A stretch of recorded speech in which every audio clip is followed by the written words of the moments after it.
한자 낱말의 발견 시간입니다. 네, 이번 시간은 동호직필이란 사자성어를 한번 살펴보겠습니다. 동호직필이다. 네, 뜻이 어떻게 되고 또 유래가 어떻게 되느냐라는 것이죠. 자, 글자를 보면 동은 바르다, 바를 동자 또는 감독한다 하는 그런 뜻의 동이다. 호는 여우다, 여우호. 직은 고들직에 필은 붓필이다. 우리가 일반적으로 직필이다 하면 막 글을 바르게 쓴다, 막 이런 얘기로 볼 수 있습니다. 그러면 동호가 무엇이냐? 동호는 좀 어렵지만 사람 이름입니다. 그래서 큰 의미는 두지 않아도 된다. 동호의 곧은 붓을 얘기한다. 이렇게 되겠죠. 자, 동자는 바를 동자인데 별로 이렇게 쓰이지 않습니다. 초두에다가 무거울 중자가 들어갔다. 그래서 발음도 들어갔다. 또 감독한다라는 그런 의미로 쓰인다. 호는 이제 여우다. 그렇죠? 오이과자에다가 큰 게 견자가 들어갔다. 그리고 직은 고들직이다. 직의 옛 글자는 이렇게 돼 있어요. 사람이 눈이 있는데 눈 위에 이렇게 곧은 줄이 있다. 눈을 똑바로 뜨고 있다. 이런 얘기가 되겠죠. 이것이 이제 열십자에다가 눈목자에다가 그렇죠. 그리고 말하자면 숨는다는 뜻의 숨을 은자다. 눈을 곧게 뜨고 숨어 있는 것을 잘 살핀다. 그런 얘기를 하기도 합니다. 그래서 고들직이다. 붓필자는 이제 대죽에다가 분율자죠. 이것이 분율이에요. 붓이라는 게 이제 붓대가 있고 아래 이제 말하자면 털이 있습니다. 그렇죠? 이 손이다. 손으로 이렇게 이 부분이 손이죠. 그래서 손을 잡고 있다. 그래서 붓을 잡고 있는 손이다. 분율이다. 국어사전을 살펴보니 동호의 곧은 붓이란 뜻이다. 동호라는 것은 사람 이름이라고 했습니다. 그렇죠? 죽음을 두려워하지 않고 사실을 바르게 기록한다. 역사적인 사실을 바르게 기록하는 사관이다. 사관이었다. 역사를 기록하는 사관이었다. 이 사람이 말하자면 왜곡하지 않고 있는 그대로 적었다. 그리고 그것도 죽음을 두려워하지 않고 해서 그것을 동호직필이라고 한다. 네. 이 동호라는 사람은 생몰연대는 정확하게 나와 있지 않다. 근데 춘추 시대에 진나라 사람의 진나라의 역사를 기록하는 사관이다. 이때 왕이 있었는데 영왕이라는 사람이 아주 폭군이었다. 근데 이 사람이 조천이라는 사람에게 살해되었습니다. 그랬을 때 이 조천이라는 사람을 나중에 이제 벌을 가야 되겠죠. 왕을 죽였으니까. 근데 치지 않았다. 치지 않고 임금에게 또 이렇게 잘못된 임금을 간하지 않은 조순이라는 대감이 있었다.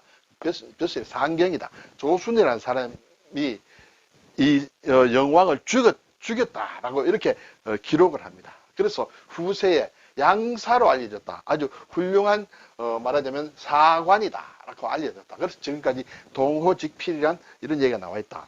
스토리를 조금 더 살펴볼까요? 내용은 이제 춘추좌시전에 나온다. 춘추좌시. 춘추좌시전이라는 것은 공자님이 적었다고도 전해지는 노나라 역사서 춘추, 최근에 몇 번 다뤘습니다만 춘추에 대한 주석을 단 주석서다. 좌구명이라는 사람, 공자의 제자로 내는 좌구명이라는 사람이 지을 것이라고 이제 전해진다. 그래서 좌시다, 그렇죠? 그래서 좌시가 달았는 주석서다. 자, 여기 보면 내용이 앞에 영공이라는 왕이 있다. 진나라의 왕이 영공이다. 아주 사치가 심하고 잔인하고 방탕한 폭군이었다. 그래서 조순이라는 사람이 이제 말하자면 벼슬이 가장 높은 조순이라는 사람이 사실은 만류를 했어요. 그렇게 하면 안 됩니다. 만류를 했는데도 듣지 않았어요. 그래서 영공이 조순을 죽이려고 합니다. 죽이려고 하니까 조순이 도망을 갔죠. 도망을 가서 아직 이 진나라를 벗어나기 전에 조천이라는 사람에게 살해를 당합니다. 이 조천은 누구냐면 조순의 말하자면 사촌 동생이다. 이 사람에게 이제 왕이 이제 말하자면 살해를 당한다. 그래서 조순은 도망가다가 아직 국경을 벗어나지 못했다. 그래서 다시 이제 말하자면 궁궐로 돌아왔다. 이렇게 됐어요. 자, 이것을 보고 사관인 태사 동호가 역사서에 기록을 합니다. 조순이다. 그렇죠? 조순이 군주를 시해했다. 직접 죽인 사람은 조천이에요. 조순이 아니다. 그런데 시해를 했다. 이렇게 기록을 했습니다. 그러니까 조순이 보고 항의를 해야 되겠죠. 내가 죽이지 않았는데 왜 내가 죽였다고 얘기를 하느냐. 이렇게 되죠. 그때 동호가 한 말이 있습니다. 물론 대감께서 직접 영공을 시해하지는 않았다. 그렇지만 그때 대감은 정경으로서 가장 높은 벼슬에 있으면서 아직 진나라 국내에 있었다.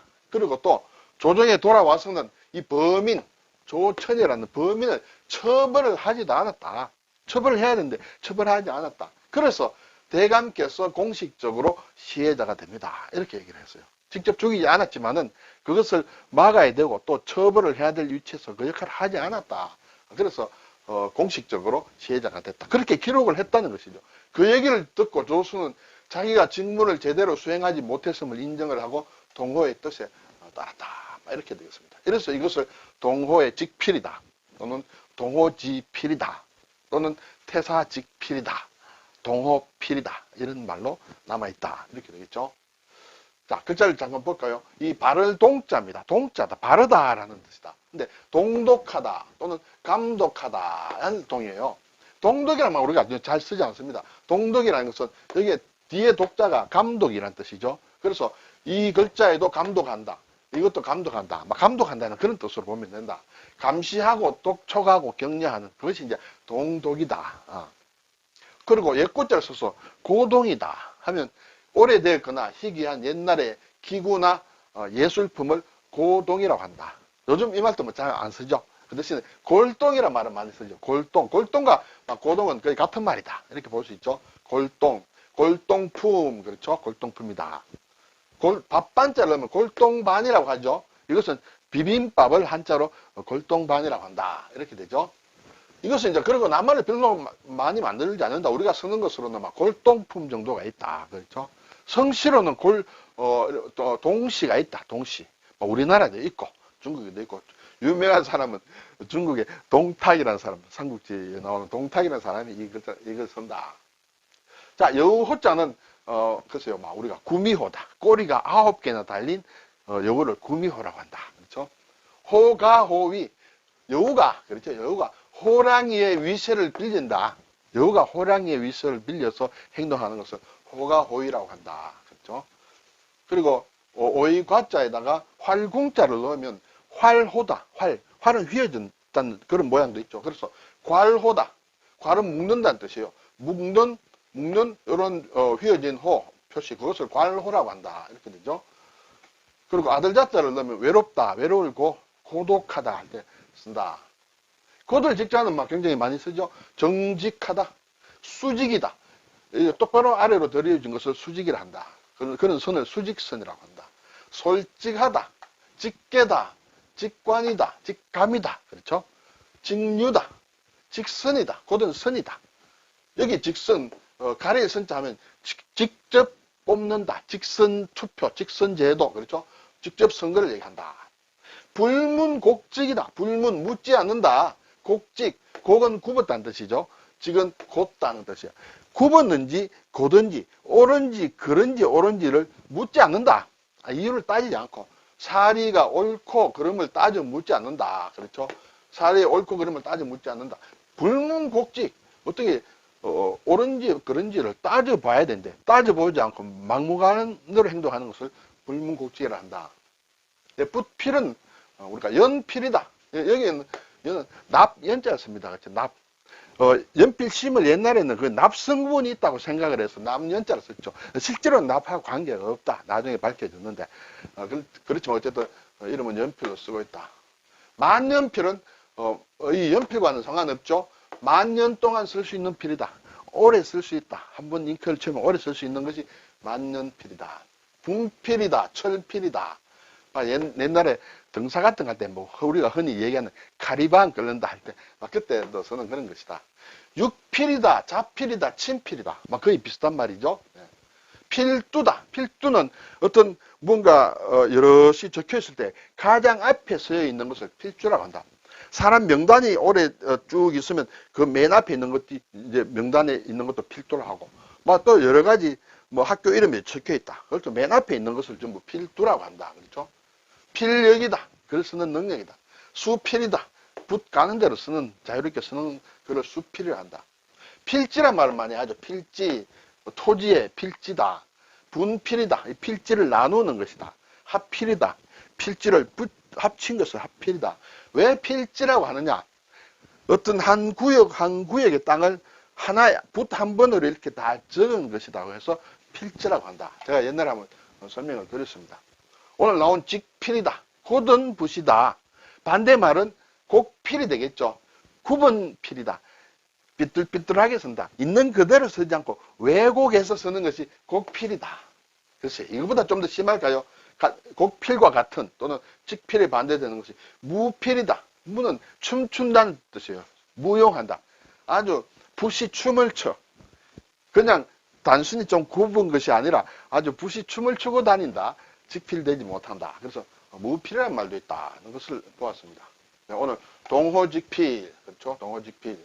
그렇죠. 요즘에 있어서 옛날에 사관이 요즘은 어떤 신분인지 모르겠습니다만 여러 가지 사회에서 그런 역할을 하는 기능은 있습니다.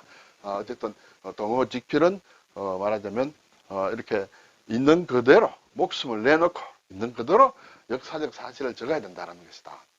일본에서는 일반적으로 이렇게 이런 것을 뭐뭐서이라는 뜻이죠. 뭐뭐서이 동호의 붓이다. 네, 그리고 중국의 간체자는 보면 이 직자가 고들 직자가 이렇게 돼 있죠. 이렇게 돼 있는데 이것이 세로가 빠지고 그리고 선이 이렇게 이어졌다. 네, 이것이 직이다, 필이다. 그리고 붓필자는 털모자가 들어갔다. 그렇죠. 털모자, 붓을 주로 털로 만들기 때문에 그렇다. 이렇게 되겠습니다. 오늘 동호직필 또는 동호지필, 태사직필, 네. 그리고 곡필이다. 네. 직필에 반대는 곡필이다. 그래서 좀 더 한다고 할 수 있을까요? 무필이다. 이런 말을 살펴보았습니다. 감사합니다.